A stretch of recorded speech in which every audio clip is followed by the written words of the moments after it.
Good evening. As people get loaded into the Zoom, we're going to get started in about 1 minute.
Good evening, parents, guardians, and OP staff.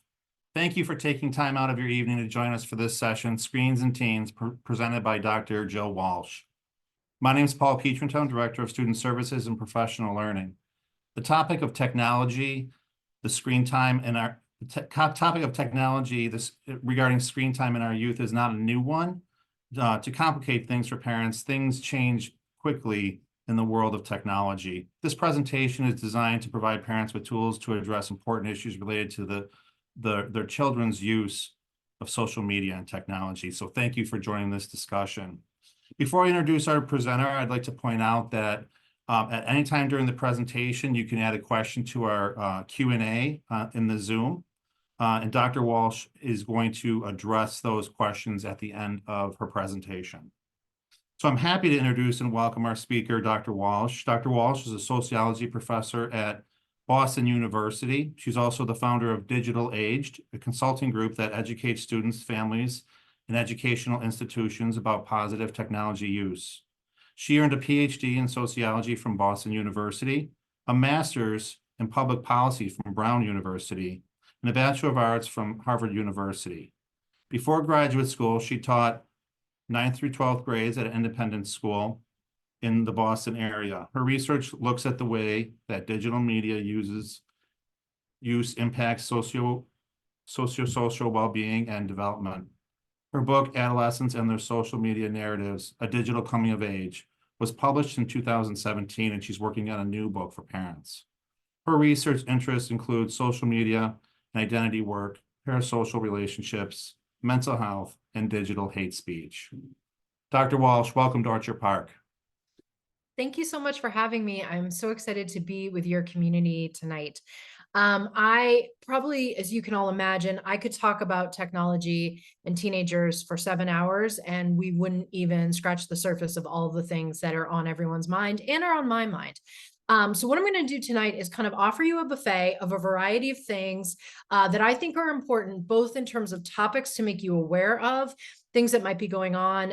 Certainly, with a lot of teens as they go around the country, but it doesn't necessarily mean it's happening for your teen right now. But I do think it's important to sort of tuck it in the back of your mind and be prepared if it does come up.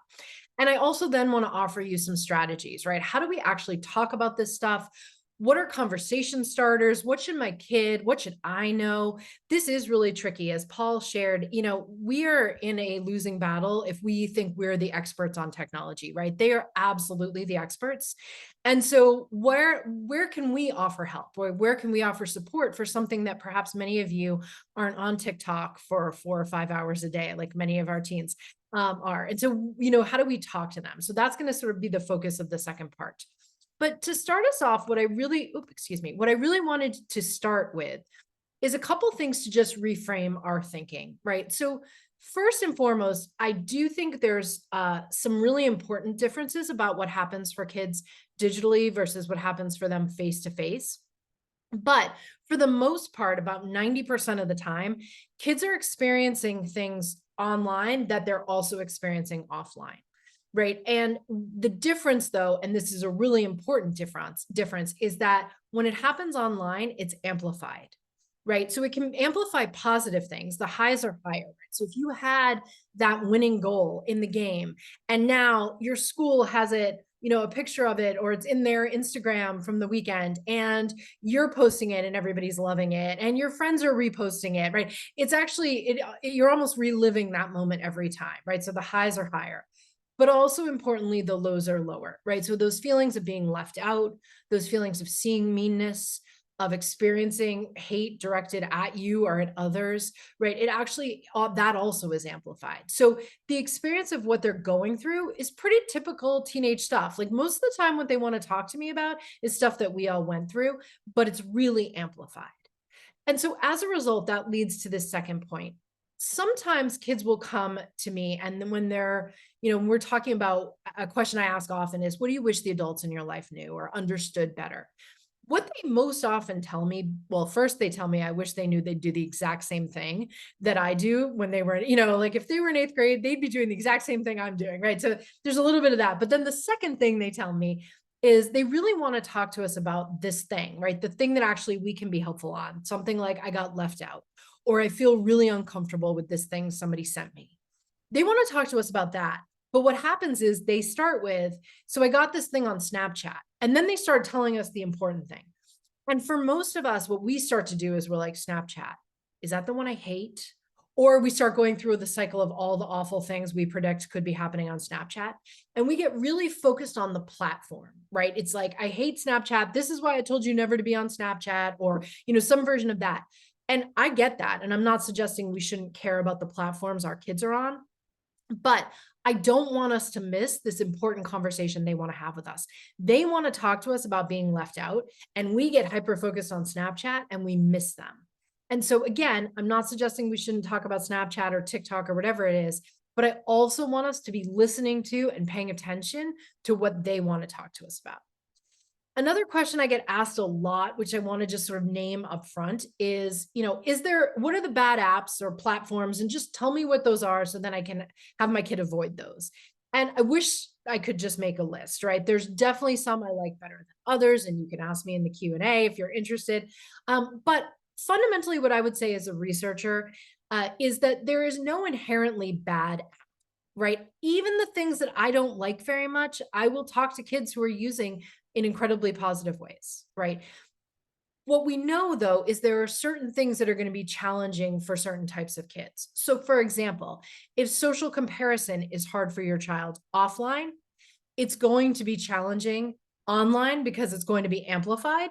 And therefore platforms that focus on images or seeing everybody together are going to be harder for that kid.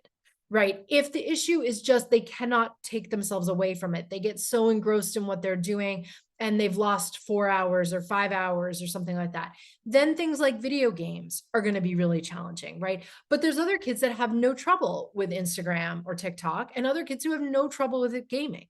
So I don't want to label things as good or bad. Instead, what I would really encourage you to do is think about what is challenging for your child. And the critical thing, of course, with this, and you'll notice this as a refrain from what I talk about tonight, it is absolutely helpful for you to share what you think will be challenging for your kid, but it's also really important for your kid to have a voice in this, right? So that there's a dialogue about what you think is challenging, right? So one of the things I'm raising two teenagers at home, one of the things we talk about in my house is like, and they have different challenges digitally. And one of them, we talk about it and I'm like, right, this is your hard thing. And it's like, right, yes, this is my hard thing. And so we have a different set of strategies around that.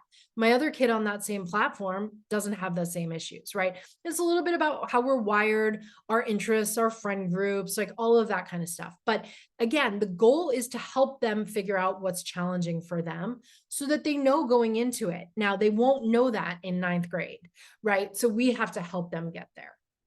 A couple other things to just remind you of before I launch in. Most kids, most of the time, are having positive experiences or neutral experiences. And sometimes it's bad, but often when it's bad, it's developmentally appropriate bad, right? So getting left out, this example I've been using, it's hard. It really stinks. Being left out, I mean, talking about it, I transport back to my 8th grade self. I know how hard this is. And yet it is also something that we do go through that is developmentally appropriate.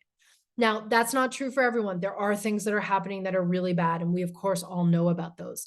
But for average kids doing average things, most of the time it's positive, it's neutral.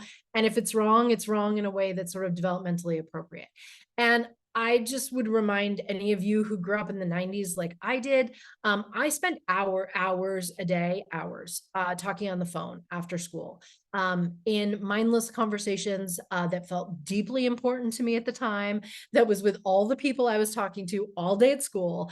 And yes, my parents yelled at me every night to get off the phone, right? So while this is different and it's different in important ways, that's going to be the focus of my talk. Don't lose sight of the fact that some of this is just being a teenager, and it feels different. It's different in important ways, but some of it is just what it's like to be a teenager. The other thing I want to sort of mention up front is that we tend to get very focused on the quantity of consumption, right? So it will be things like, oh, they watch the 3 hours, or they're on 3 hours, or that's really bad, and we want to get it to less than 2 hours. And there is reason certainly to think about quantity. And I'm going to talk a little bit about quantity later, places where I care. And obviously I would never say 9 hours is good. Less is always more when it comes to technology. But I would say, in addition to thinking about the quantity of consumption of your child, I would really encourage you to think about the quality of what they're consuming. So how I explain it to kids, this might be helpful for you at home. I talk about it as we talk about food consumption, I talk about technology consumption. And there's a difference in quality, right? And quality matters, right? So I could eat Cheetos all day. I could do that. I would feel gross. The same thing is true of consuming a lot of low quality technology. But there are higher quality things. And when I consume more of those, whether it's food or technology, I actually feel better. And so again, this is back to helping our kids figure out what works for them.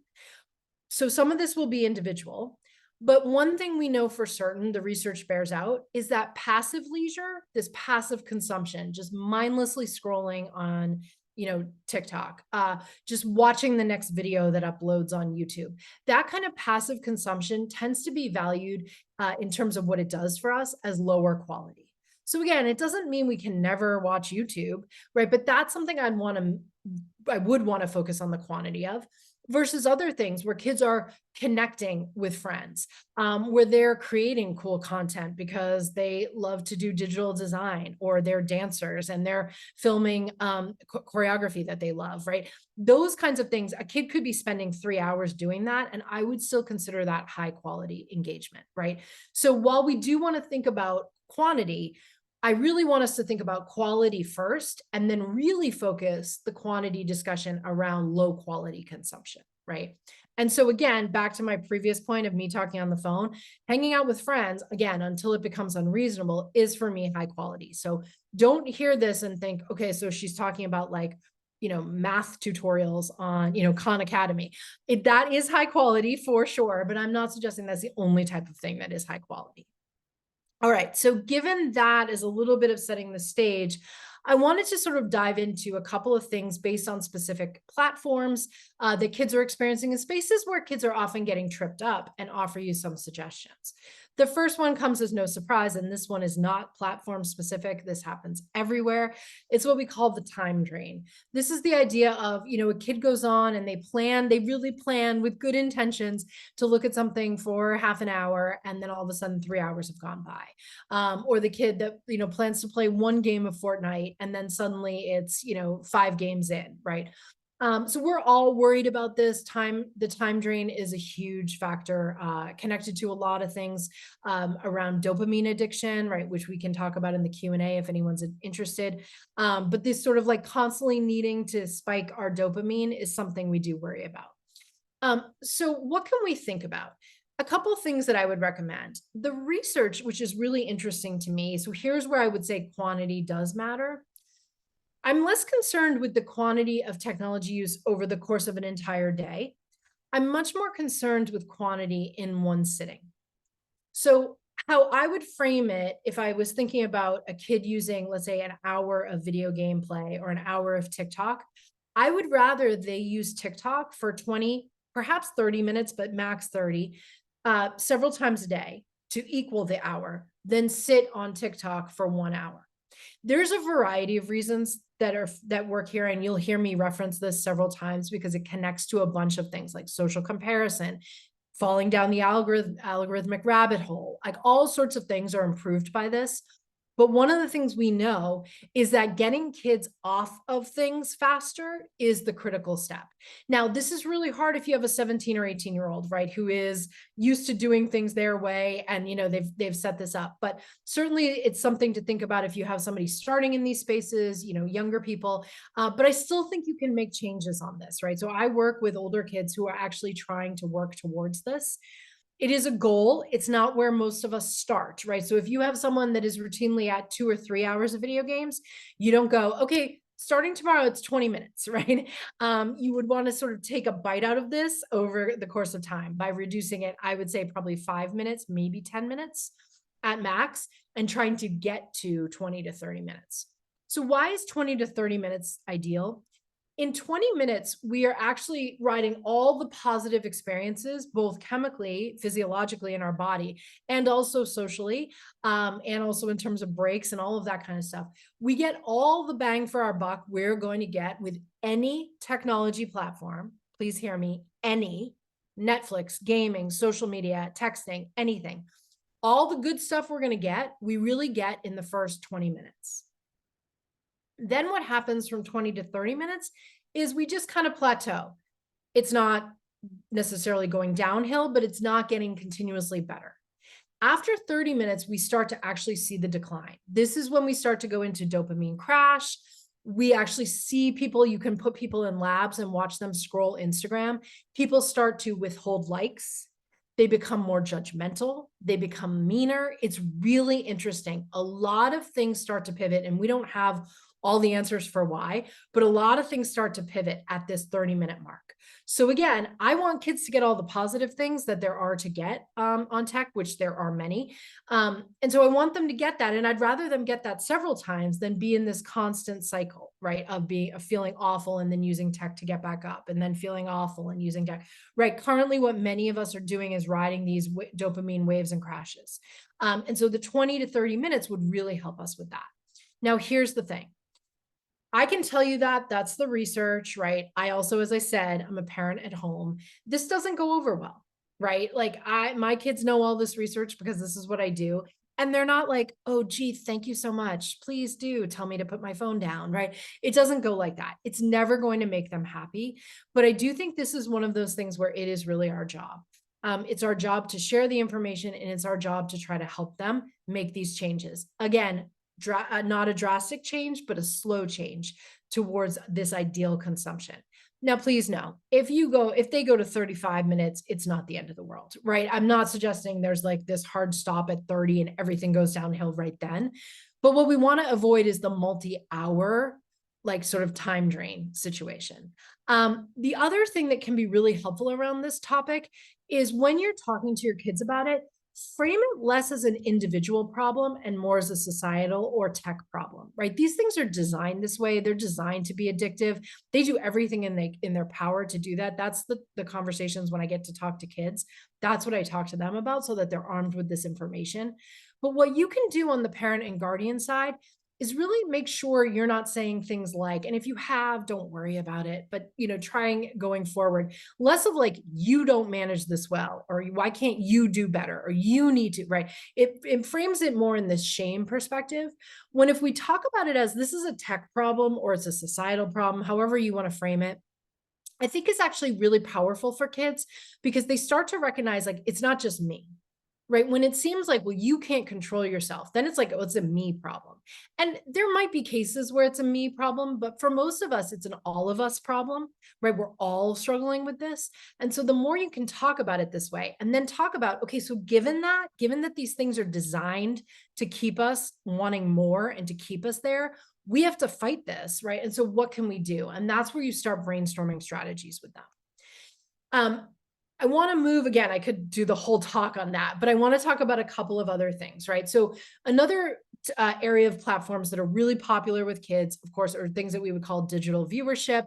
YouTube is the one that fits here. TikTok can fit here. It's obviously a social media platform, but there are a lot of kids who just are watching TikToks, right? Almost like YouTube. They're not necessarily creating it or interacting. They're just watching. So certainly the time drain situation is a big factor here, the one I just talked about. But a couple other things I wanted to highlight for digital viewership. The first one is this algorithmic nudge, right? So over time, and again, ask me in the Q&A if you're interested in how this works, but over time, the algorithms push us, all of us, not just kids, all of us, to more extreme content. And I'm intentionally using vague words, extreme content, because it really depends on the person. And I don't necessarily mean it always goes to like wildly explicit content, but over time, the longer we're on the platform, it starts to push us. So if you were watching funny videos, you start to get snarkier videos. And then once you get a lot of snarkier videos, you start to get perhaps videos that are jokes, and I put this in quotation marks if you're not watching me, jokes in quotation marks, but they're really more about like humor playing on identity factors, right? So there might be using hate speech or slurs. And then, and it keeps going, right? And it's this slow nudge. That's the critical word, nudge. It's not a push, because if you went from watching like someone doing 5 minutes of like rated G stand up to suddenly in like inappropriate, offensive hate speech, we would all be like, whoa, no, I'm not watching this. But the reality is, because it's so slow, it can really make kids feel comfortable with content that they shouldn't be watching. Okay, so I want to give you an example. Last summer, I had a fabulous group of high school interns who worked with me, and they were all interested in the algorithms of TikTok. And so what they all did was they created brand new accounts. So these TikTok accounts weren't connected to them in any capacity, and they started liking different things and engaging on content. But the critical thing about their work is all of them started from interests or hobbies, things like that, that you could have shared with your grandma. Like you could have shown this whole TikTok to your grandma. Like there was nothing controversial in anything they looked at. And they all ended up, by just watching what TikTok recommended, they all ended up in spaces where they were watching things that I would consider inappropriate. You can imagine this, but it runs the gamut. But one example I'll give you is one of them was interested, or said they were interested in looking at baking content. Like cooking talk is really popular, right? So that person said they were interested in baking. They got sent a bunch of baking videos. Okay, fine. Then they got sent a bunch of, like, as they're watching, then they would intersperse with some videos that were suggesting workouts. Okay, that's kind of interesting. Then, but it goes back to baking videos, right? And then there's one more workout video. Then it started recommending baking videos, but it was like for reduced calorie brownies, reduced calorie cookies, how to substitute things in so you could make a, like, 10-calorie cookie. Okay. So this is like, and now again, these are being slowly woven in over time, right? For the sake of time, I'm going to tell you quickly, but it was over a several day process. It eventually got this person to videos that were giving guidelines on how to exist on 500 calories a day or less. Now, obviously, this is really dangerous, right? Now, this doesn't happen every time kids are on, and it doesn't happen on every topic. But the reality is, the more we're there sitting mindlessly consuming, the more likely this is to happen. So again, this is another reason why I like that 20 minutes. It's much harder to get down the rabbit hole on this in 20 minutes than it is if you're just watching everything TikTok suggests. And again, I'm happy to explain why it nudges us in that direction if you're interested. The other thing I wanted to highlight is connection to the news. So a lot of kids are going to TikToks or Instagram Reels or YouTube to get more information about the news. And unfortunately, right now, the news is terribly violent, right? The news is violent about a lot of different topics. It can be really scary to kids in general. I would say news alerts is one of the first things that kids tell me that scares them. But one of the things I wanted to make you all aware of is that there are a lot of kids who are consuming videos that are violent, and they're about news content, right? So I don't mean a violent movie or a violent video game. I mean like actual footage from things happening in the world, and they show violence. And a lot of kids are doing this. And I don't have a good answer to this because most of the kids that are doing this, when I talk to them about it, they tell me they're doing it because they feel like they need to bear witness, that they want to know what's going on. And I think that is so important. And I understand where they're coming from. And so that is one thing. But the other thing that is also true is that the American Psychiatric Association has said that watching social media, watching videos, excuse me, violent videos on social media can actually trigger PTSD responses in our bodies. Unfortunately, our brains don't know the difference between watching this content over and over again in our feeds and experiencing it in real life. And so I want you to know that because I think it's really important to understand that there are a lot of kids doing this. Again, not every kid, but if you do have a kid who's engaged, who cares about stuff going on in the world, and you notice them watching a lot of videos about things that might show violence, I do think it's important to have this conversation. I've talked to kids who are, just as one example, not so much this school year, but as of last school year, I was talking to kids on a weekly basis, and I was not asking for this. They were sharing it with me on a weekly basis. At least one kid a week was telling me that they were watching the 9-minute video of George Floyd's murder in the spring of 2023. Right. And they were watching it often. And that's just one example, but there's many. So I think this is an important topic that we don't often think about because, again, we get sort of focused on the content that gets created, not the actual news, but it's important to mention. And then video games, right? Video games have a component of digital viewership on particularly YouTube, but they can also exist on Discord, Reddit. There's all sorts of spaces. Video games don't make me nervous. I'm a big fan of video games. Again, with the caveat of the time drain. I'm a big fan of video games. However, gaming forums on social media, YouTube and Reddit and Discord can be quite dangerous. These are spaces where unfortunately the topic goes beyond the video game into talking about, and there's a lot of hate speech that exists in these spaces. Now, I'm saying that as a blanket statement. Please know I'm not suggesting that every person who makes YouTube videos about gaming is doing this. I'm not suggesting every platform, every Reddit forum is talking about this, but I do think it's important if you have someone who loves to play video games, have some discussion with them about who they're watching play games or where they're going to talk about their games, because those spaces are less positive to me. I would so much rather the kids actually be playing the game. Again, back to active consumption. The last thing I wanted to sort of highlight as a big topic is, the sort of the social stuff, like, and it happens in texting, it happens in social media. Meanness is absolutely pervasive. FOMO is there. It's also fun, right? This is where they're hanging out and socializing with their friends. But there are some things that I do want to make you aware of.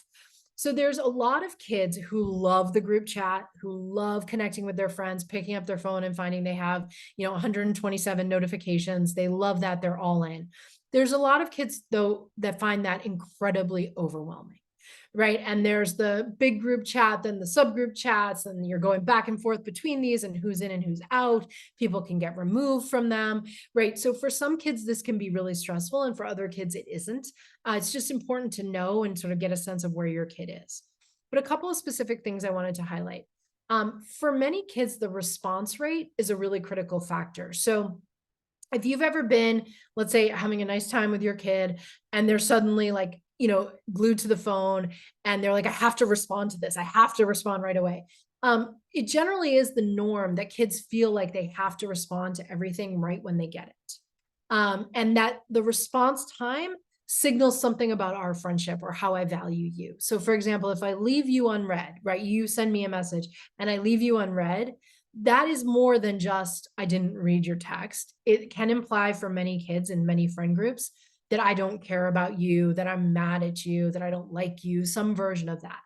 So a lot of kids are feeling the need to tend to these relationships in really substantive ways after school that takes a lot of their time. And it's actually a form of emotional labor. That's what we call it in sociology, right? This idea that I'm having to work so hard at this stuff at night. And again, it doesn't bother every kid, but it can be hard for some kids, this feeling like they need to respond. Now, this also can really impact sleep.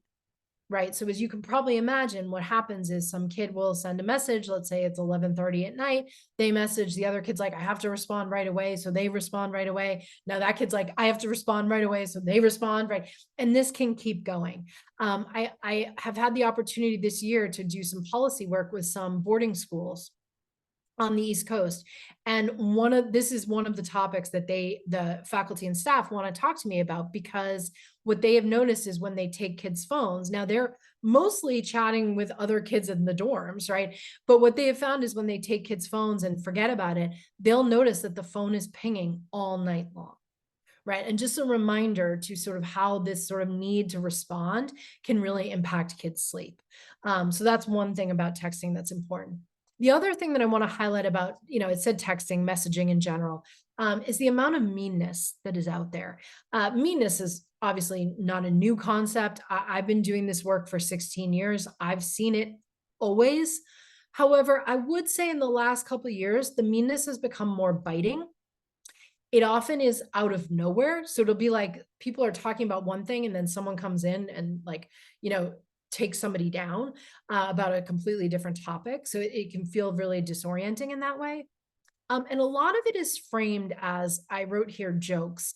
But kids have aptly referred to it, I love this term, as mean funny, where it's like we're making fun of the person and it's supposed to be funny, and yet it's really mean and hurtful. And this can be all sorts of things. It can be about aspects of identity. It can just be about, the person's personality, whatever it is. But these sort of like mean jokes are pretty pervasive. The other thing that has changed, in addition to seeing it in greater quantities and more like out of the blue, the other thing that I've seen more of in the last couple of years is it will be said in the group chat and then nobody really calls the person out. Right? Nobody says, I can't believe you said that, or like, that's not okay, or something like that. And it just sort of sits there. This is really hard for kids. It's in addition to being mean and hurtful, when it is digital and it's amplified, it's meanness in public, right? So it is somewhat different for kids than if you said something mean to me in the hallway in the 90s, that would hurt and I would be upset about it. But it wasn't necessarily the case that everybody also saw it and knew what happened. When it happens digitally, it is, or it does feel to kids, it might not actually be, but it does feel to kids like everybody saw it, right? And that's really, really hard.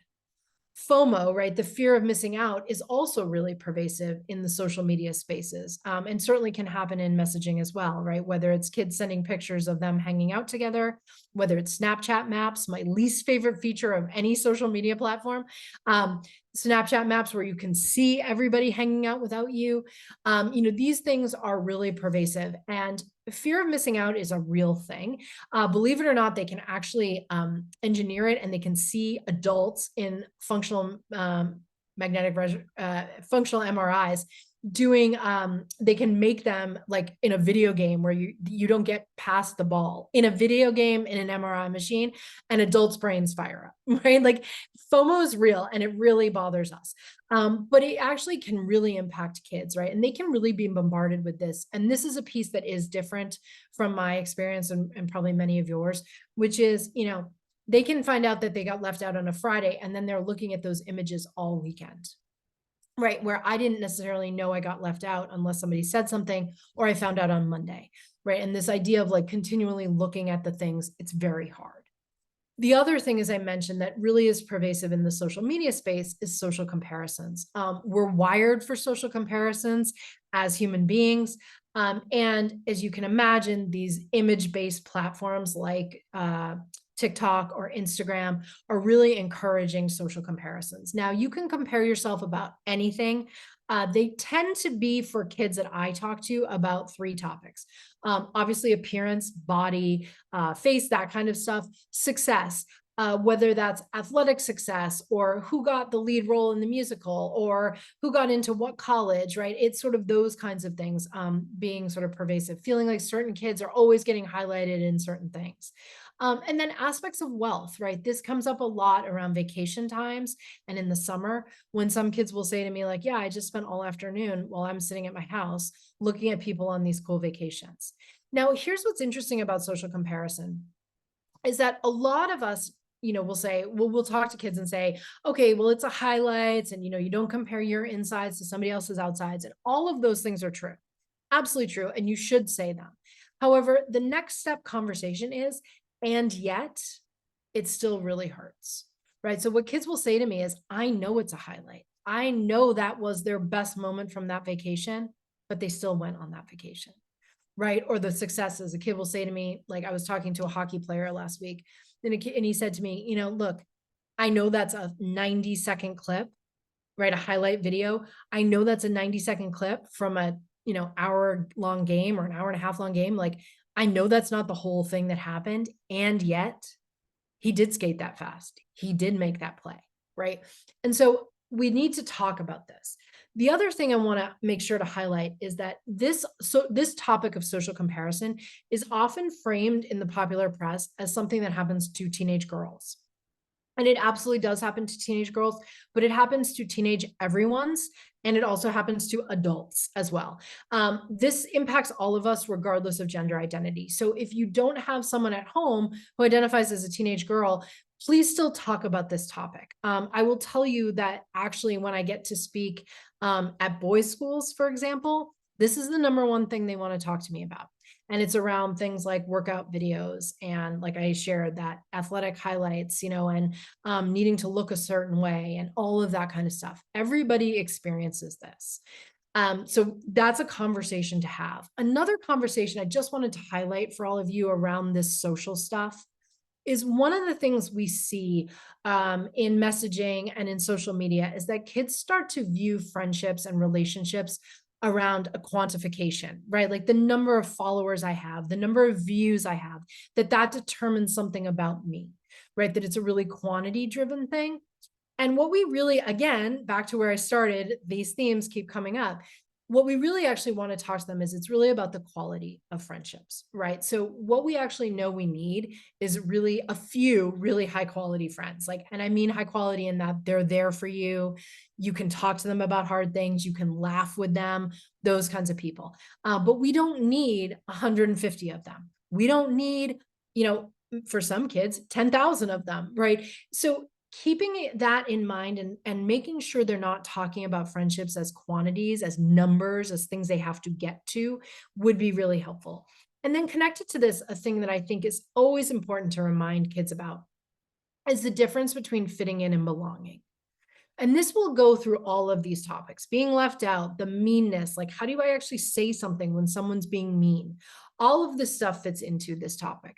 So for those of you that are wondering, the difference is really important. How I explain it to kids is fitting in is like you're on a job interview every day and you're worried you're wearing the right thing, you're saying the right thing. Did you sit in the right place? Did you say the right, and if you don't, you're out, right? It feels very zero sum. And we do fitting in. I do some fitting in every day, right? Whether you're at a work thing or whatever it is, right? You're sort of working on that. But so fitting in is okay, but we need to make sure we have belonging. And belonging, as I explain it to kids, are the friends or the groups of friends where you can just show up with zit cream on your face and a stain on your sweatshirt, and everyone's just like, hey, glad you're here. Right. Now, again, that's the quality. Belonging is the quality relationship. We don't need to have this with a ton of people, but we need to have it with a person, maybe a few people, right? And so helping kids see the difference between where they're fitting in and where they're belonging is a great first step. And then start to build out the conversations, because when we're fitting in, that's when we tend to go along with the mean comment, right? Where we tend to be okay with somebody sending, the picture from the sleepover when we know other people are going to feel sad that they weren't included, right? The fitting in is where we sometimes get into trouble. Now, again, we have to do it, but making sure they're aware of that and that they're paying attention to their behavior when they're in this fitting in space really, really is an important skill for them. And then the last thing, I'm going to move on in the interest of time. The last thing I wanted to highlight about social media is mental health infographics. So actually, and I shouldn't have called it infographic. It's infographics and videos. I apologize. There is a trend on TikTok in particular, but it's happening on Instagram Reels as well, and Instagram and infographics of people talking about mental health, right? Whether it is talking about their own experiences with depression or, things like that. And it runs the gamut. And then there's also like professionals who are really qualified talking about like, here's a sign of ADHD. And if, like, and suggesting people, if they think it's them, they seek out help and that kind of thing. What's really important though, in terms of our kids, is that they are most likely consuming this. Mental health TikTok is one of the largest communities within TikTok. There's a lot of this content, and it can be those like funny videos around like, you're going to work and then it's like a galloping horse coming at you and it says like my anxiety, right? And we can all be like, oh, that's a little bit funny, right? It can run the gamut. But what's really important to talk to them about is that, and this data is really shocking, and it's a year old, I recognize, or a little over a year, but it's a really hard study to do, so it hasn't been replicated very quickly. These researchers looked at all of the TikToks that they could get access to that they felt like fit into this category of talking about mental health. And they found, as of December of 2022, that 84% of them were sharing misleading information about mental health. And that alarms me, right? If you want to talk to me about the things that keep me up at night, this would be top of mind for me. It contributes certainly to the alarming trend we're seeing across the United States of kids self-diagnosing themselves. It can create patterns around treatments, right? So some of these people who are talking about this stuff, when they're sharing misleading information, it's about, link in bio to buy this product that really helps me with my depression, right? And some of it is benign and like, it's a waste of money, but it doesn't hurt kids. But there certainly is stuff out there that can be harmful in that. And then, of course, there's the notion that kids would create identity around certain types of mental health that can be more dangerous, right? So things like self-harm behaviors or disordered eating, right? Things that can be contagious. So what we want to be talking, first of all, I want to make you aware of this. This isn't something that I think a lot of adults who don't spend time on TikTok would recognize. But secondly, I think it's really important to think about how we talk to our kids about this. So a couple of things I would want to mention. If you have anyone who's on TikTok, I would ask them about this topic and say, hey, do you know what I'm talking about? Like, have you seen these? That kind of thing.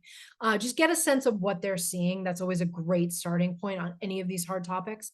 But then I would say, the conversation is about how to identify information that's helpful and how to identify information that might be misleading. So a couple of things we want to look at.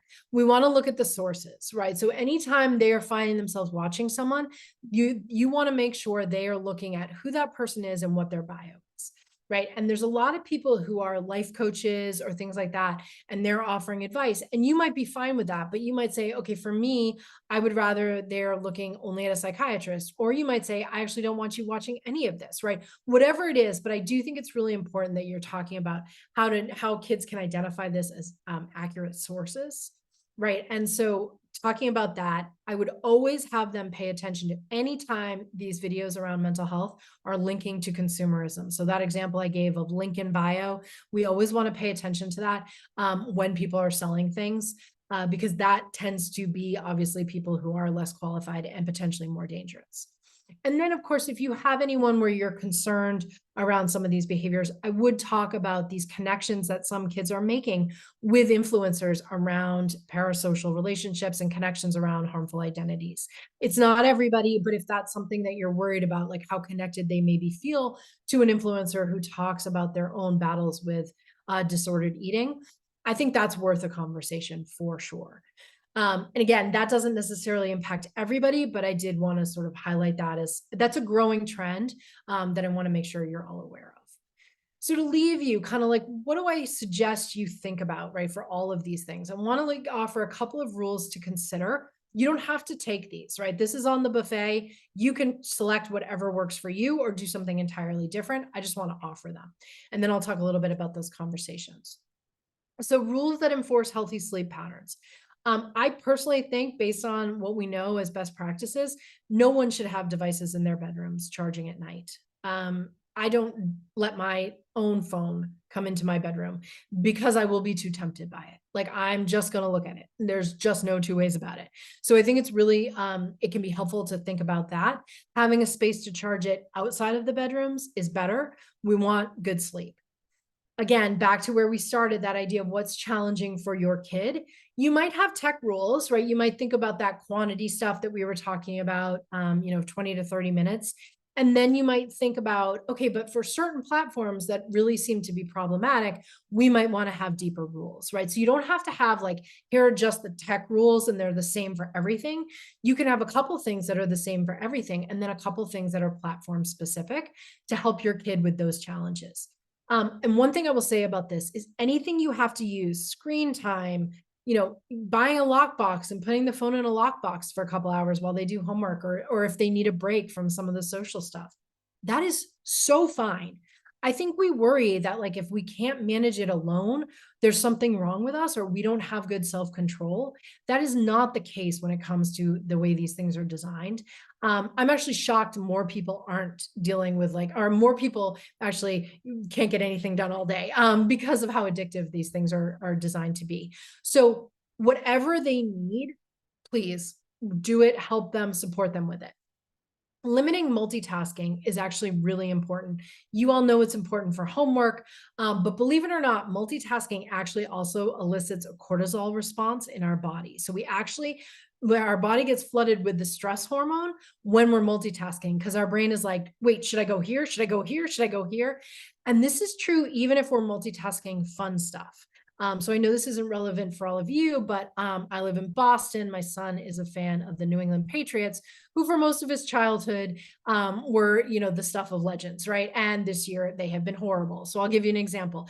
He would often put the Patriots game on a Sunday. It would go from bad to worse. And then he would pick up his phone and start going through social media, right? Or doing something else.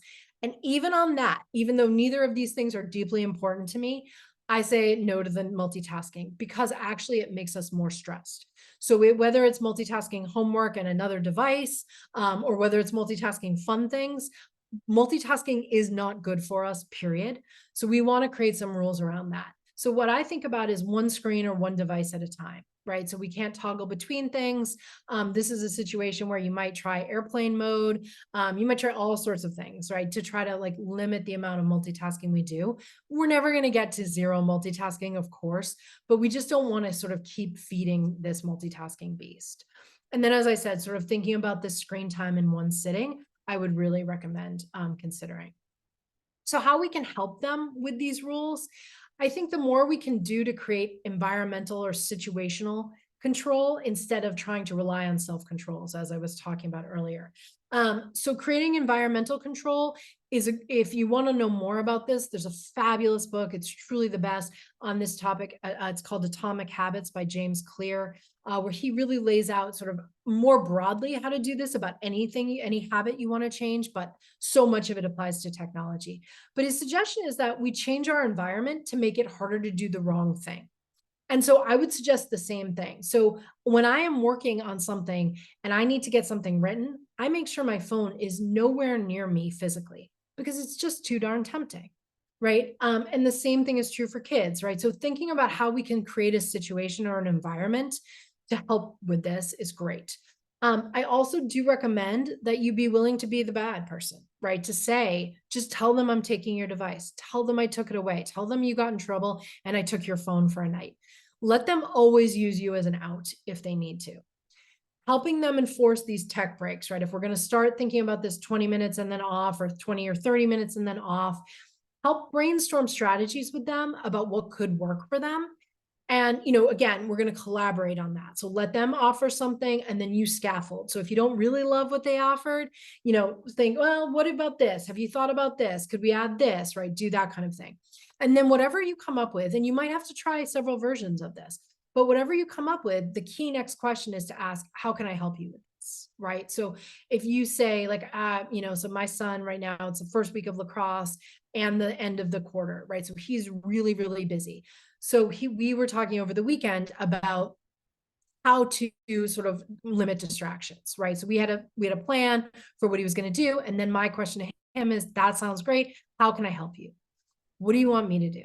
right? And he's like, okay, I need you on, Tuesday night to do X, right? I'm like, okay, I'm there, right? And we're working together on that. The other thing we can do to help them, and this is the hardest one for me, I will admit, is modeling it, right? So they're aware that we overuse our technology. So anything we can do to sort of model better use goes a long way. So what I hear most from kids is my parents are the biggest bunch of hypocrites. They tell me to use less technology, and then they're at home scrolling through, whatever, Instagram. And they know what we're doing. And so the more we can do to model it, and also back to this question about creating an environment of control, like not talking about self-control. What I talk to my kids about is like, this is hard for me. So I'm going to put my phone in the other room so I can listen, right? I'm modeling that as well. I don't always have to model success.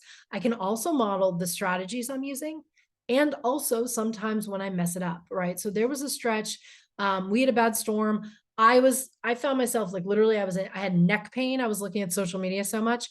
And I picked up my head and I realized my two kids were in the room with me and they were both on their phones. And I was like, what am I doing? And I literally I was like, I have used this so much. I feel gross right now. Right. And I just named that and I owned it. I mean, I can't pretend I wasn't doing it. They knew I was doing it. Right. But it's actually more helpful. And I'm like, wow, I just really caught myself doing that. That was not great. Right. I think naming that and owning our own mistakes can be really helpful around this. So we're modeling the spectrum. We're trying to model good behavior. We're going to model some strategies that we're trying to manage our tech. And then when we make the mistake, we're going to model owning it and trying something different. Right. The last thing I would recommend around how we can help them is help your kids come up with a list of trusted adults. Now, obviously, this applies beyond technology, but it's really, really helpful. We always want, I know, our kids to come to us, right? If they're dealing with some of those things I mentioned on earlier slides and it's hard for them, we want them to come to us. But there might be scenarios where they don't feel comfortable, whether it's the topic or they're worried about something. And so we want to know and we want to work with them on building this, a list of adults that they feel like they could talk to. Right. And this list will change, of course, over time. Right. But it might be, okay, with one of my kids, it's like someone at school that they feel really close to, an adult who's my daughter's advisor. She feels really close to her advisor. She's on her trusted adult list. It's really helpful so that they have a bunch of adults, because what we don't want, of course, in a perfect world, they come to us. But what we don't want is that they don't go to anyone because they don't know who they can talk to. So just front of mind, always sort of reminding them or talking about their list of trusted adults, that can be really helpful. Whatever you decide on your rules and whatever other things, I just mentioned a couple, but anything else you add, make sure you explain why these rules, right? So why is this important, right? So I gave you some examples. I tried to model this, right? So when I was talking about, multitasking, right? I told you why it's important. Right. So making sure we're always saying that, so it doesn't just sound like we've arbitrarily decided on these rules because we hate them. Right. Again, talking to them about how it's the way these things are designed and not a you problem, that can be really helpful. And as I said, sharing your hard situations as well. Last thing I want to leave you with. If anything I talked about today or things we didn't get to talk about yet that are on your mind that would fit into this, category I call hard topics, right? Right. Of which there are many. If you're wondering, like, how would I start that conversation or how would I do it? This is sort of my script for what I do when I'm interviewing kids. It's what I use at home and certainly what I use in my work with digital age. First, talk early and often about all of the things, right? So none of these things are one and done conversations, right? But I think there's always this fear that people have of like, if I mention this to my kids, then they're going to go looking for these things. I have never in 16 years had that happen. I've only had the opposite, which is kids already know about it and adults are holding out talking about it. Right. So thinking about this, of course, you don't have to dive into the most extreme version of it with younger kids, but sort of thinking about the fact that we have to talk about these things often. And I so wish we didn't. I wish you could just check all these things off and be like, I talked about that hard thing, I'm done. Unfortunately, these are conversations we have to have over and over again. The other thing I really recommend is if it's a topic that you don't really know, right? You don't get it, you're not really sure. So let's just take that example of those mental health TikToks, right? And assume you don't have a lot of information about that.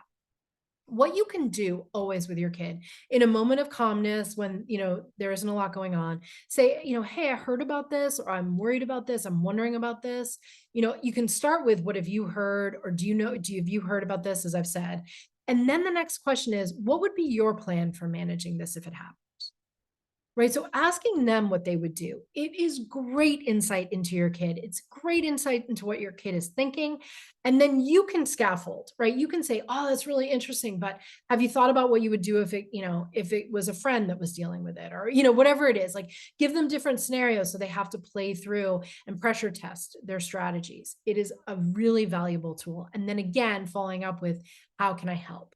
And when you ask the question of how can I help, we always want to start there and then offer suggestions, right? So we don't want to go, and I can help you by X, Y, and Z, right? Saying, how can I help? They offer some suggestions. You hear that, you really take it in, and then maybe add a few of your own. But this is sort of my go-to for any topic, right? And you can probably imagine, like, kids will surprise me every week with something. And I'm like, okay, so what do you know? What are you seeing? And then what would you do if this happened to you, right? And having that conversation can be really powerful.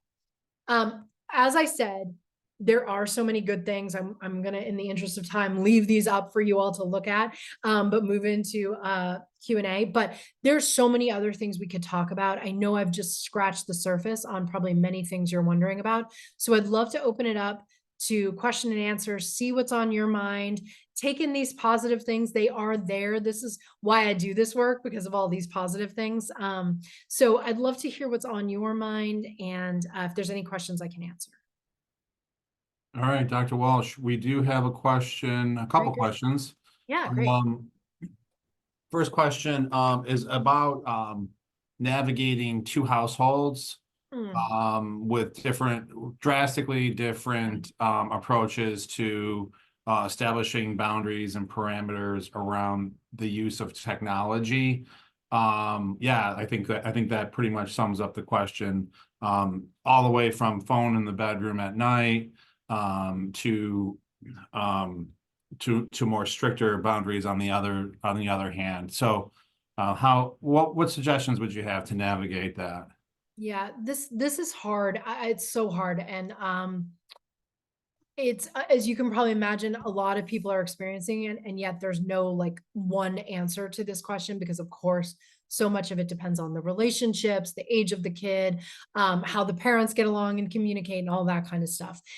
What I would say is, I do think there are a couple things like around, just we know as best practices, right? So like the phone in the bedroom to me is a non-negotiable. You could talk to me about other stuff and I'd be like, okay, I see your point. Phone in the bedroom is non-negotiable, and the research is so clear on that, right? And so sometimes it can be helpful to say, like, look, here's actually the research. It's not me saying, like, here's what I think, right? If the person would be open to that and willing to look at research, that can be really helpful. There's tons of stuff out there on some of these topics that you could highlight and share in that capacity. But it can also be really hard. And so depending on the age of the kid, so if you have someone who you feel like you can have this conversation with, I would name it, right? And say like this, and not in naming it in the context of like, trashing the other parent, but naming it in the context of like, this is really a challenge for us as a family. I feel strongly about these rules. I think these are the right things, and here's why I think these are the right things. But I recognize there are other rules at your other home, excuse me. And so, naming that, letting your kid into that, right, I think can be helpful. And again, not talking about like the other person's awful, but just like, here's why I feel strongly about the rules that I have in this space, right? Versus, naming other things. I think that can be really helpful. But I think this would be in the category for me of like, I think there's a couple things like phone in the bedrooms, which was mentioned, does feel really non-negotiable. And so I would say the more work you can do around that with the child's other parent can be really, really helpful. But again, I know that's hard, right? So I would say for this, I would pick one thing that you want to tackle and try to just tackle that, not trying to focus on, you might have a list of 10 things you want to change about tech things that are happening in the other household. But I would say focus on the one that you think will have the biggest impact for your kid, and just try to get that person to make that change. what I tend to see with adults who are resistant to take this stuff on is they're really resistant to have what they consider will be the big fight or the battle. But once they've sort of done it and they've gotten through it, then they sort of are like, okay, I actually can do this. And then they tend to be a little bit more open to it. But I think if you kind of come out with them with the, here's 5 or 6 tech things, they have a harder time with that. So I would pick one. I'll also extend this question out because another question I get that sort of is in this same vein is about kids who go to other families or hang out with other families that have very different tech roles, right? So let's say you might have a sleepover and you say no phones allowed, or like they're all going to leave their phones upstairs, but then your kid goes to another house and the sleepover is use your phones until 4 a.m. Right. And that can be really tricky. Or you say no to certain platforms and they go to another kid's house and they get to use it there. I think, so some of this kind of fits into that same category.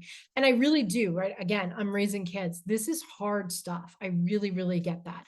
What I try to do when it's another family is sometimes like just share, not in a judgment way, but just sort of share it as like, hey, this is kind of what I was thinking, or, here's what we do at our house. Like, what are you thinking for that? And, there have been a couple times, like, not so much when my kids are in high school, but when they were in middle school or younger, where I would say, like, okay, when my daughter, especially, we might make a different plan for like, maybe she'd go and stay until 11, but not sleep over, right? Or something like that. And that was a choice we made based on some of the friend dynamics that were playing out, right? And the way technology might be used. So I think it's good to sort of get the information, but again, it can be really, these are hard conversations to have.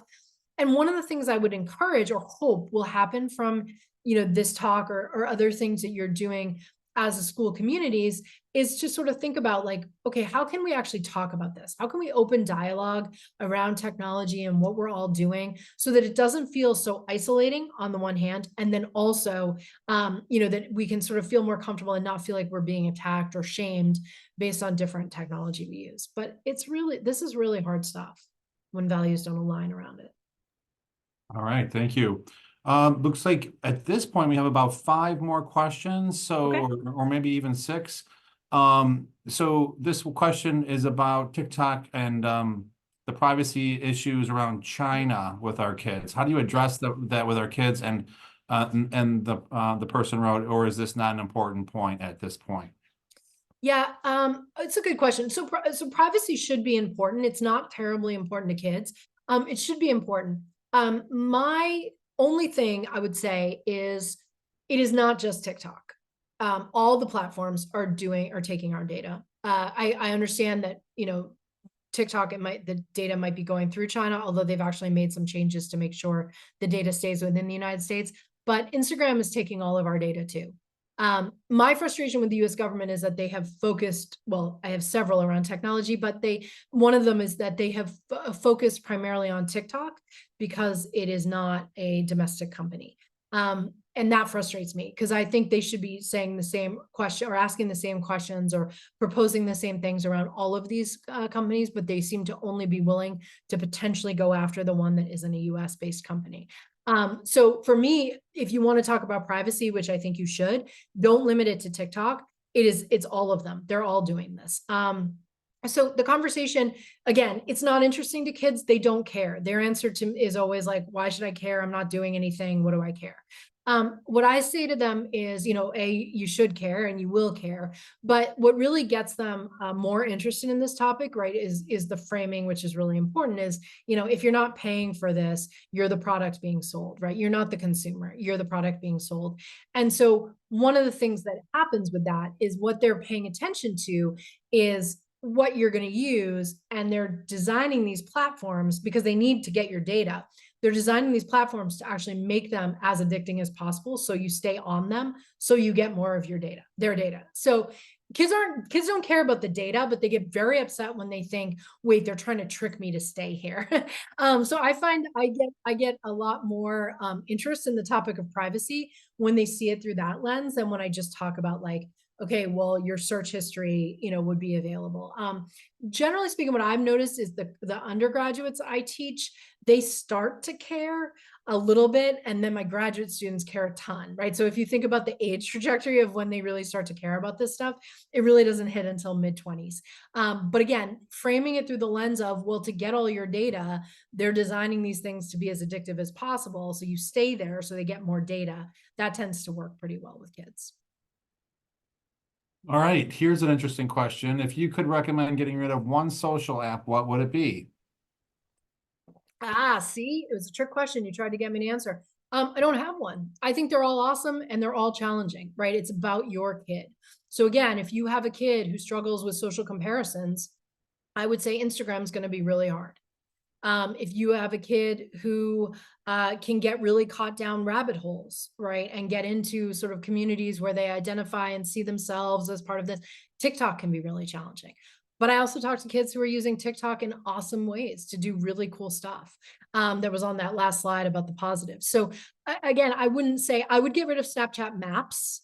I think there's no reason to have those except to make people feel bad about themselves.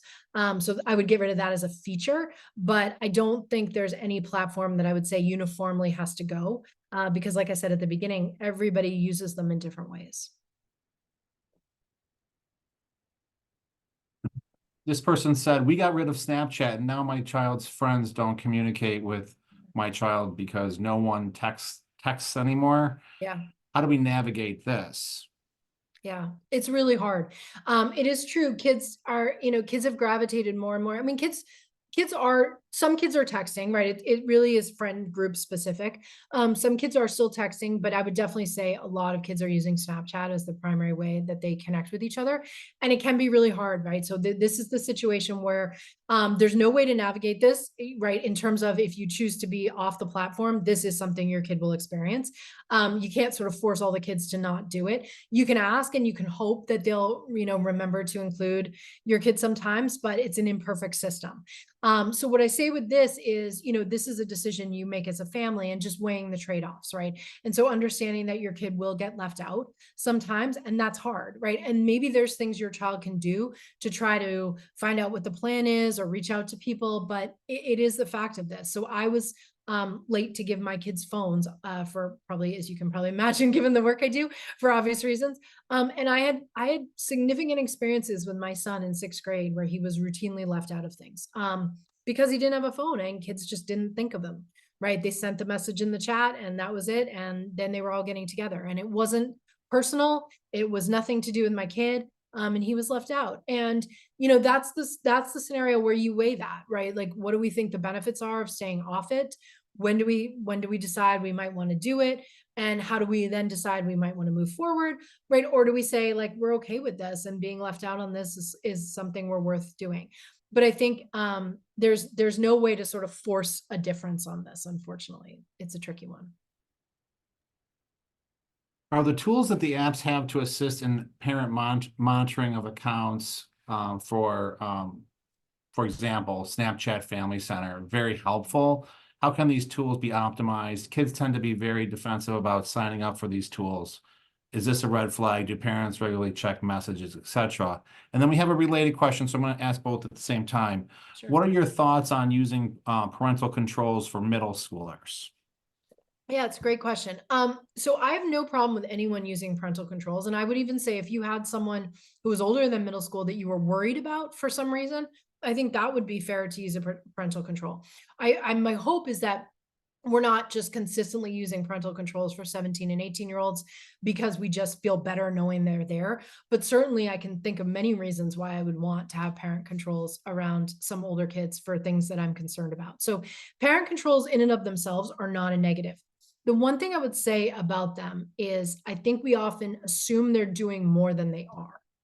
Right. So what I mean by that is they are offering a very baseline level of security. And that is great. Like we want that, right? I think of this as like the Swiss cheese method of the pandemic, right? Where it was like, you just hope that there's enough layers that all the holes are covered. So this is one, right, that we can use. And I think it's great. However, I don't think it should be the only thing we use, right? So what I don't want to see people do is say, okay, well, I set up the parent control, so we're good. Now I don't have to worry about these things. These things will still infiltrate through. They're, as fast as they develop one, mechanism to block things, there's new ways to get, for these things to get through. So this is still relevant for everyone, whether you use parent controls or not. We have to be having these conversations. There is no thing out there, even the best of the best, even ones that schools are using school-wide to monitor what kids are talking about. None of them are going to catch everything.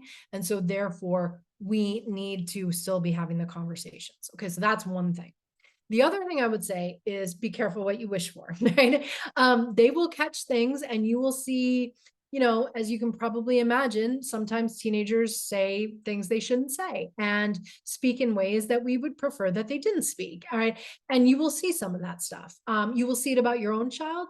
You will also see it about other people's children. And, that's something I think we don't talk enough about when we start these things. We sort of go from the face of safety and then we start seeing stuff and we're like, oh my gosh, what am I supposed to do with this? So one of the things that's important to me, in addition to having the conversations about the hard things, you need to talk to your kids about what you're monitoring, why you're monitoring it, and what that you're going to have follow-up conversations about it, whatever it is. Like, we can't just sort of like do this on our own and then surprise them and be like, I've been looking at your thing for 2 weeks and you've been using swear words or, whatever it is we're worried about, right? Like, we have to be proactive in sharing that we're going to do this. Now, kids are absolutely resistant to this, and it could be a red flag, right? That's a possibility. But it also is the fact that kids want privacy, right? Like, I used to write in a journal in middle school. I thought I was deeply creative and emotional in certain ways. And I wrote in a journal and I wrote nothing. It was gibberish. But yet, if I ever thought my mother read my journal, I would have lost my mind, right? And so some of this is just craving privacy. And I actually think we do need to honor that, right? So again, this is one of those where we have to weigh. What are we monitoring? How much are we monitoring? How often are we looking? And we have kids that do need to be developing a private inner life and inner self. And then, of course, we have kids that we would be worried about and they do need more monitoring. So assuming we're talking about somebody that isn't in that category of like, we need more monitoring, I would say, setting your baseline parental controls is a great thing to do. Tell your kid about it. Tell your kid what you're doing. Say, we're going to talk about it if I see anything. You're not going to check every day. Please limit yourself and how often you check. And then have some conversations with yourself or other adults in your household to talk about, like, what are we going to do if we see something? What are we going to do if we see that, like, my kid's best friend is actually kind of a jerk, right? Like, those are conversations you have to think through because you will see some of this stuff. And so I think, again, it's just sort of like planning ahead is really valuable there. But don't worry that just because your kid doesn't want you to see it, it automatically means something bad is happening. They want privacy, right? They want to be able to talk to their friends in privacy. It's what, connected to the last question, it's why Snapchat is so appealing, right? Because things disappear. And so they can feel like they have this private communication. And that can be great, but it also certainly can be of concern. So we just sort of want to balance that. Have you ever used the app Our Pact? It's really great at shutting down your kid's phone at certain times. It's the one our family uses. Do you recommend any other? I don't really, because again, I think they all do different things for different needs. I don't use it in my family, but I know many families who do use it and find it really helpful in just sort of shutting things down. That's great. Again, whatever you have to use, right? I talked to some high school kids and I'm blanking on what it's called. They use the one where they like grow a forest, and then when they use too much technology, the forest starts to die and they have to save their forest, right? And I don't, that's gamifying it, right? I don't care. Again, whatever people are using to help limit things, that's great. I mentioned it before, but it's a little bit less high tech. But some people really like it, is using the you can buy them really cheap on Amazon, where it literally locks your device away for a set amount of time, right? And so you just can't get access to it. Some people think that's absurd and laugh in my face when I suggest that. And other people, it's exactly what they need. So whatever you're using to help you limit, that's great. I am all for all of the limitation ones. Okay, to piggyback on the two households, how does one enforce the child handing the phone over when we ask, so we may investigate the content on their phone? We don't want them to feel violated. Right. So I think so to me those are two separate, if I'm hearing them correctly, and maybe I'm not getting it, but it seems to me like two separate things. So in terms of handing over the phone, this is the thing where I think we just do it, right? Unless your child has bought the phone themselves and is paying for all their, all the stuff connected to their phone themselves, you own that phone. And I think if you own that phone, you have to, it comes with the right that you can take it, right? And you can look at it. And that again is the conversation before, right? So we talk about it before we actually do it, right? So it's like, hey, we're going to do this. This is something that matters to me. And again, like I've been alluding to, but I just want to say outright, we're not going to do the same amount of looking. Again, I don't know the age of this kid. If we're talking about a 6th or 7th grader versus a 12th grader, right? I want to get to that place where the 12th grader is managing this on their own. I have a 10th grade, excuse me, he would kill me if he heard me say he was a 10th grader. I have an 11th grader. And he manages this on his own. I do not check his phone anymore. I do not want to check his phone. If I was concerned about something, I would, but I put the work in with him earlier. So now I'm not checking. I want him to have that privacy, right? But I don't think the same is true of a 6th or 7th grader, right? So a little bit of this is depending on the age of your kid. But I think at all ages, right? If you are paying for the phone, you have the right to take it at any point. And you have to set up consequences for that, right? Tech consequences for that kind of thing. But to the second question of like, how do we manage it without violating their privacy? Again, that's in those conversations up front, right? And again, it's really critical. We're not checking every day unless I have a kid truly in my office where I am really concerned about their safety and well-being. I would never recommend checking every day. Nor would I ever recommend you pick up the phone and listen to their conversations, right? Or read their diaries, right? Those kinds of things. So we want to be really careful. And I will say it's a very slippery slope. So for many people, they find that once they start looking, they just keep looking. And it's not coming from a bad place. I completely understand, right? It's like, well, that was sort of bad. Is it going to get worse? Right. It's coming from that. Or like, should I look again because I'm worried they didn't resolve that thing we talked about last night, right? It can get a little bit tempting to look. And we do sort of need to balance our desire to know that things worked out well with our children's need for privacy. So I would really hold yourself to like, you don't have to say, I'm going to check Tuesday at 4 p.m. I don't mean you have to get that specific, but you might just say, I'm going to check once a week. Right. And that's when I'm going to look and I'm just going to, do a quick glance through. I'm only concerned about, I'm looking for X, Y, and like things that I'm worried about are X, Y, and Z, right? Being really clear, things you're not going to get involved in. And this is a situation where, like I said, you're going to see something that makes you unhappy and you're going to have to zip it because it's not in the category of things, right? But again, it's a little hard to talk in the abstract because it's hard to know the specifics of the kid. But I would say this is something where we don't want to be doing the same amount of observing and looking for older kids that we do for younger. They should be building trust with us and showing us that they can manage this.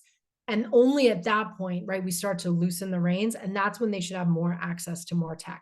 If you have someone you're really concerned about and you think you have to be monitoring this every day, I would say they're probably not ready to be on these platforms in a really significant way, right? So then I would say they should be on one platform and only connecting with certain groups of people, right? We really want to scale this back. And think about it that way. But if you're just sort of wondering how often I should spot check, I would not do it more than once a week. All right.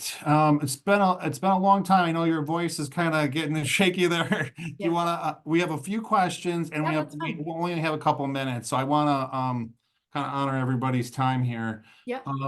There's something that our elementary schools have, been grappling quite a bit with are the gizmos and the smartwatches. Just, I guess establishing boundaries around that. Can you speak about something that you've seen in schools briefly? I suppose there are other questions. Yeah. So you mean like in terms of a policy around? Yeah, like Yeah. what are schools doing to address this? What have you seen or heard? Yeah. I do this year, I have noticed a lot of schools are moving to, if they have a cell phone policy, applying that to watches that offer, texting or messaging services and that kind of thing, because those can be just as distracting. and create a lot of social challenges during the day as well. So I do see that in certainly in elementary schools and even some middle schools saying we're going to lump, if we wouldn't let them sit with their phone next to them during math class, we're not going to let them sit with their watch as well. So I do think it seems to be headed in that direction because a lot of schools that I talk to at least are seeing what you're talking about as the distraction factor. Is there any research about the impact of technology at meals, especially restaurants, down moments, sitting in the waiting in lines, car rides, etc.? It seems like the second we're bored and we want to keep things calm as a society, we grab the tech. Yep. No, that's absolutely true.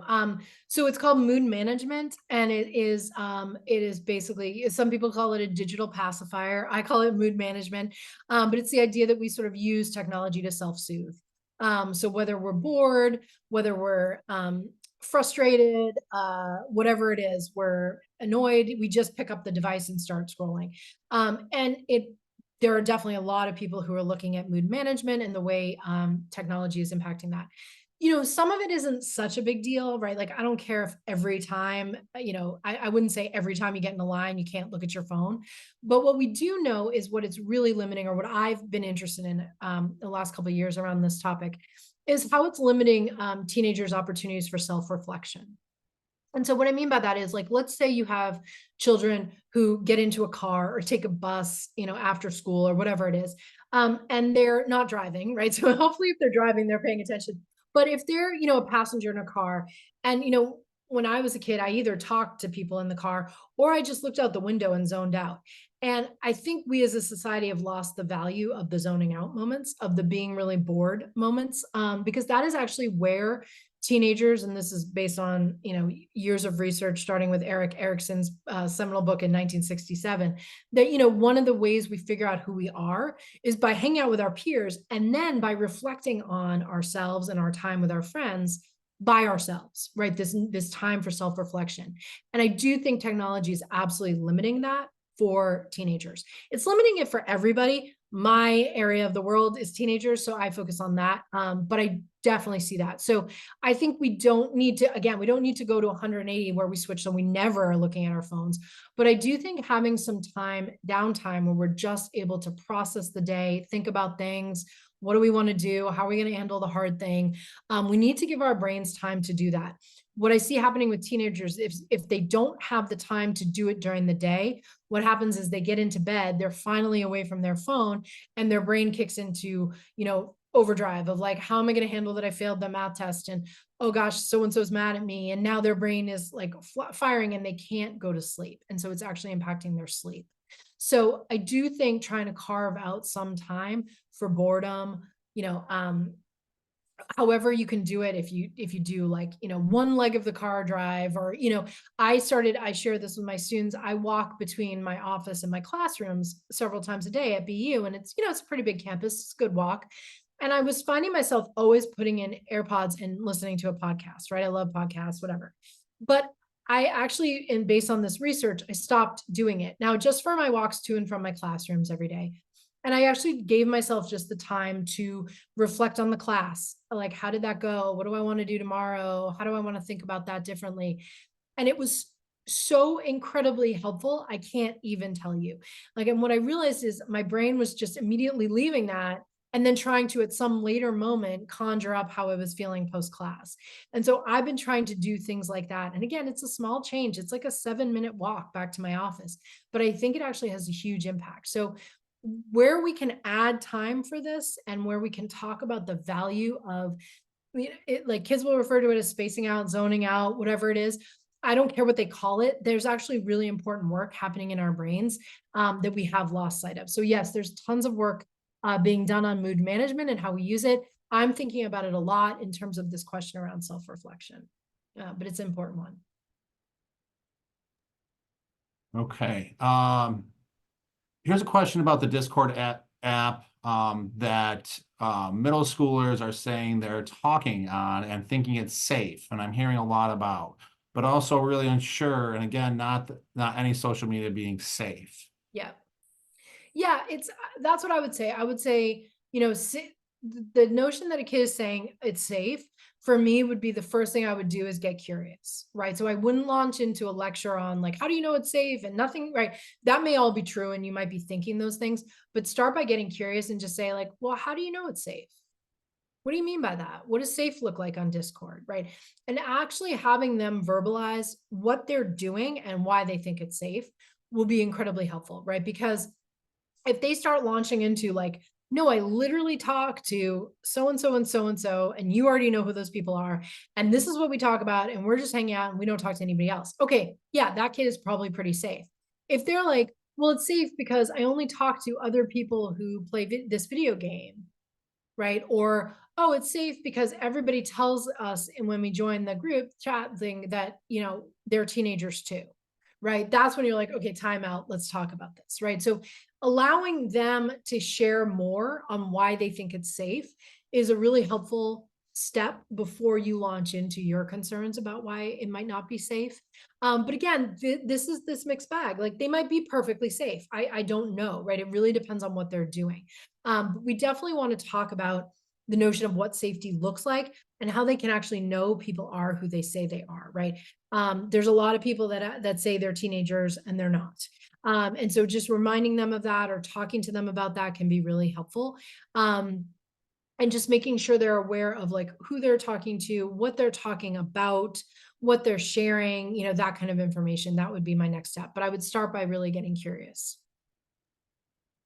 We have time for one more question. Seems like a big question, however. What red flags do you see that would indicate concern? Hmm. Gosh, it depends on the kind of concern, right? So what I'd be concerned about, they would look different. Um, Kids who've experienced who've been on the receiving end of hate, it often looks like shutting down completely. And actually, this might sound counterintuitive to a lot of you, but they actually might spend more time in social media spaces or wherever they were that they experienced the hate to try to like have a better understanding of it, sometimes to look again at it, sometimes to try to be like, wait, does everybody think this or is everybody doing this? So it will look like shutting down outside, but it might look like excessive tech use. But again, excessive tech use doesn't automatically mean they've experienced this.